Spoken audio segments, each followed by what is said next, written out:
Assalamualaikum warahmatullahi wabarakatuh. Nama saya Supin Kurniati, saya dari mahasiswa program khusus kesehatan Dr. Subandi.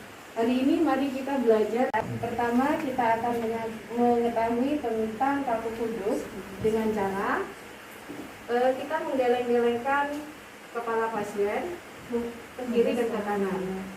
Seperti ini. Jika ada tahanan, berarti pasien kaku kudus. Yang kedua, kita juga akan mengetes tentang kaku kuduk dengan cara tangan kiri kita berada di bawah kepala pasien. Kemudian kita angkat seperti ini. Jika terdapat tahanan di dagu, maka pasien positif kaku kuduk. Kemudian yang kedua adalah kita akan mengetahui tentang Brzezinski 1 dengan cara tangan kita berada di bawah pasien, tangan kiri. Kemudian kepala diangkat, kita lihat apakah kaki pasien ada fleksi. Jika kaki pasien ada fleksi, maka pasien positif. Kemudian yang ketiga, kita akan melakukan penaisai, di mana kita akan mengangkat kaki pasien 90 derajat seperti ini. Kemudian tungkai kaki 135 derajat. Jika terdapat nyeri di pangkal paha, berarti pangkal pinggang, berarti pasien positif. Kemudian yang keempat, kita akan melakukan Brzezinski 2, yaitu sama, kita akan mengangkat kaki pasien 90 derajat. Kemudian jika terdapat fleksi pada lateral frontal pasien, maka pasien mengalami positif. Warahmatullahi wabarakatuh. Hari ini kita akan melanjutkan pemeriksaan dengan GCS. Yang pertama adalah kita akan melakukan respon mata. Bila mata pasien bisa membuka mata secara spontan, maka skor nilainya adalah 4.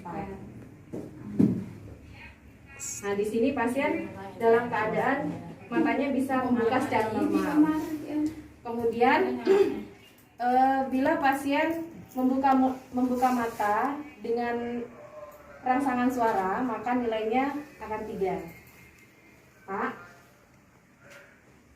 Nah, sini pasien menggunakan rangsangan suara, nilainya 3.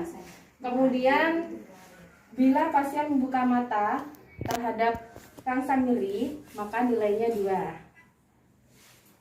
Kita cubit ya pasiennya. Oke, kemudian selanjutnya adalah jika pasien tidak merespon, kita respon nyeri juga tidak membuka mata, kemudian respon suara juga pasien tetap tidak membuka mata, maka nilai respon mata pasien 1. Pak. Oke. Kemudian yang kedua adalah respon verbal.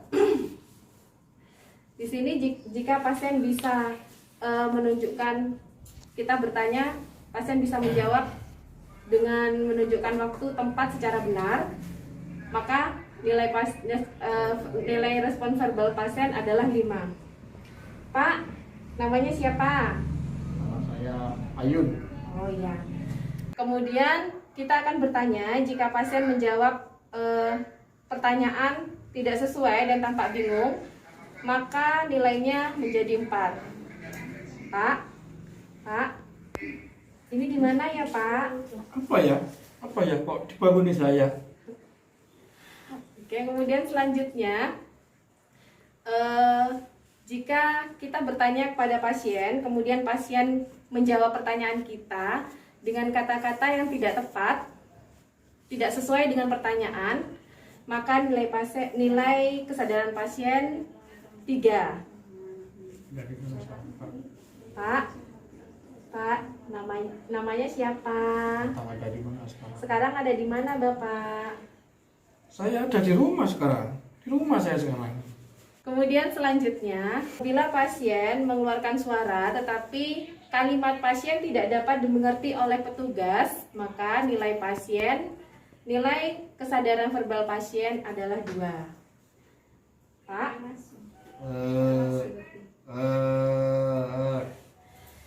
3 Kemudian yang terakhir, respon verbal. Jika pasien tidak mengeluarkan suara apapun. Baik, kita rangsang dengan suara.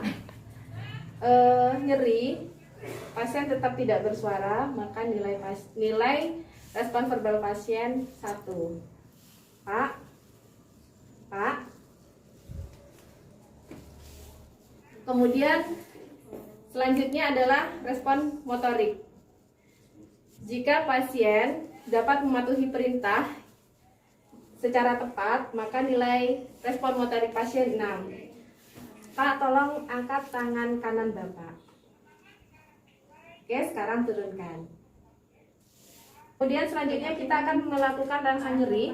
Jika pasien dapat menunjukkan tempat nyeri secara tepat, maka nilai respon motorik pasien 5. Sakit ya Pak? Iya. Sakitnya di mana Pak? Di tangan kanan. Selanjutnya kita akan menggunakan rangsang nyeri terhadap pasien. Jika pasien bisa menarik dengan fleksi, maka nilai motorik pasien 3. Kita cubit ya.